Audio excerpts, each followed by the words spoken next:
الحمدللہ رب العالمین والصلاة والسلام علی سید الانبیاء والمرسلین اما بعد فاعوذ باللہ من الشیطان الرجیم بسم اللہ الرحمن الرحیم۔ پڑھیے الصلاة والسلام علیکہ یا رسول اللہ وعلی آلکہ واصحابکہ یا حبیب اللہ۔ میٹھے میٹھے اور پیاری پیاری اسلامی بھائیو، آپ کا اپنا یوٹیوب چینل اسلامی نیٹ ورک میں آپ کو خوش آمدید کہتے ہیں۔ الحمدللہ عز وجل، اللہ تبارک و تعالیٰ کا ہم پر بے پناہ کرم اور احسان ہے کہ اس نے ہمیں مسلمان بنایا اور اپنے پیارے حبیب صلی اللہ تعالیٰ علیہ وسلم کا دامن کرم عطا فرمایا۔ میٹھے میٹھی اسلامی بھائیو، آج کی اس ویڈیو کا ٹاپک ہے کہ کس طرح دو یہودیوں کو ایمان کی دولت نصیب ہو گئی۔ تو اگر آپ بھی جاننا چاہتے ہیں کہ کس طرح دو یہودیوں کو ایمان کی دولت مل گئی تو ویڈیو کو آخر تک ضرور دیکھے گا۔ اگر چینل پر نئے ہیں تو چینل کو سبسکرائب کر لیجئے، بیل کے آئیکن کو پریس کر لیجئے تاکہ میری اگلی ویڈیو کی نوٹیفیکیشن آپ کو سب سے پہلے مل پائے۔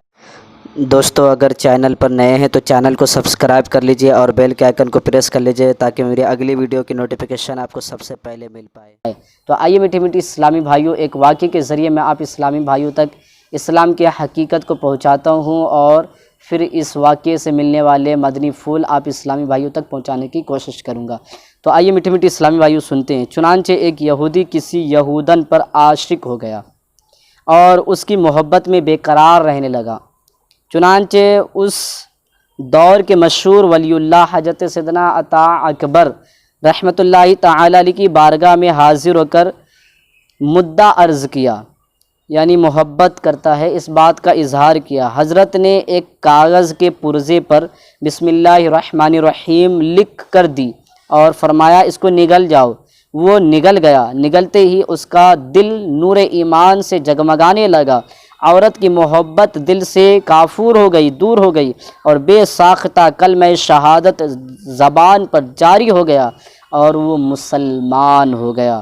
در اثنا اس کی محبوبہ نے ایک خواب دیکھا کہ کوئی کہہ رہا ہے اگر تجھے جنت درکار ہے تو حضرت عطا اکبر رحمۃ اللہ تعالی علیہ کی خدمت بابرکت میں حاضری دے۔ چنانچہ وہ عورت آپ رحمۃ اللہ تعالی علیہ کی خدمت عالی میں حاضر ہوئی اور عرض کیا کہ میں ہی اس نو مسلم یعنی نئے مسلم کی محبوبہ ہوں، اور پھر اپنا خواب سنایا۔ آپ رحمۃ اللہ تعالی علیہ نے اس سے فرمایا بسم اللہ الرحمن الرحیم پڑھ۔ چنانچہ اس نے پڑھا۔ پڑھتے ہی اس کا دل بھی روشن ہو گیا، عالم ملکوت اس پر ظاہر ہو گئے، کلمہ پڑھا اور مسلمان ہو گئی۔ اسی رات اس نے خواب میں جنت کی سیر کی اور جنت کے محلات پر بسم اللہ الرحمن الرحیم لکھا ہوا دیکھا۔ کسی پکارنے والے نے کہا، اے بسم اللہ پڑھنے والی، اللہ نے جو کچھ تجھے عطا کیا وہ تو نے دیکھ لیا۔ جب آنکھ کھلی تو بے قرار ہو کر اس نے دعا مانگی، اے اللہ عز وجل، تو نے مجھے جنت میں داخل کر کے پھر کیوں نکال دیا؟ میں تجھے بسم اللہ الرحمن الرحیم کا واسطہ دیتی ہوں، مجھے پھر وہیں پہنچا دے۔ دعا مانگتے مانگتے وہ گر پڑی اور اس کی روح قفس عنصری سے پرواز کر گئی۔ سبحان اللہ۔ میٹھی میٹھی اسلامی بھائیوں، دیکھا آپ نے، بسم اللہ الرحمن الرحیم کی برکتوں کے ساتھ ساتھ ہمیں اس بات کا بھی پتہ چلتا ہے کہ اللہ والوں کی بارگاہ میں حاضری بھی بہت بڑی سعادت مندی ہوتی ہے۔ جب بھی کوئی پریشانی یا مصیبت آئے تو اولیاء کرام کی خدمت میں حاضر ہونے سے وہ مصیبت دور ہو جاتی ہے، بلکہ بسا اوقات وہ انعامات حاصل ہو جاتے ہیں کہ وہاں تک بندے کا وہم اور گمان بھی نہیں جا سکتا۔ جیسا کہ اللہ کے ولی حضرت عطا اکبر رحمۃ اللہ تعالی علیہ کی بارگاہ بے کس پناہ کی حاضری یہودیوں کے دولت ایمان کا سبب بن گیا۔ نگاہ ولی میں وہ تاثیر دیکھی، نگاہ ولی میں وہ تاثیر دیکھی، بدلتی ہزاروں کی تقدیر دیکھی۔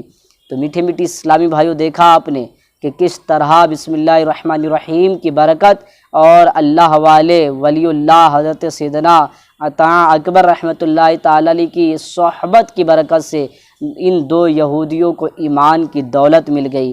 تو لہٰذا آپ بھی بسم اللہ کی برکت حاصل کرنے کے لیے بسم اللہ کی کثرت کرتے رہیے اور جب موقع ملے اللہ والوں کی بارگاہ حاضری دیتے رہیے تاکہ آپ کو بھی ان اللہ والوں کے فیضان نصیب ہو۔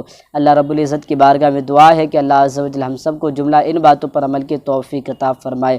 میٹھی میٹھی اسلامی بھائیو، بس آج کی یہی ویڈیو تھی۔ اگر ویڈیو اچھی لگی تو ویڈیو کو لائک کر دیجئے اور اسے اپنے دوست فرینڈ وغیرہ میں شیئر کر دیجئے تاکہ وہ بھی بسم اللہ الرحمن الرحیم کی برکت سے فائدہ حاصل کر پائے۔ اپنا خوب خیال رکھیے گا، مجھے دعا میں یاد رکھیے گا۔ السلام علیکم ورحمۃ اللہ وبرکاتہ۔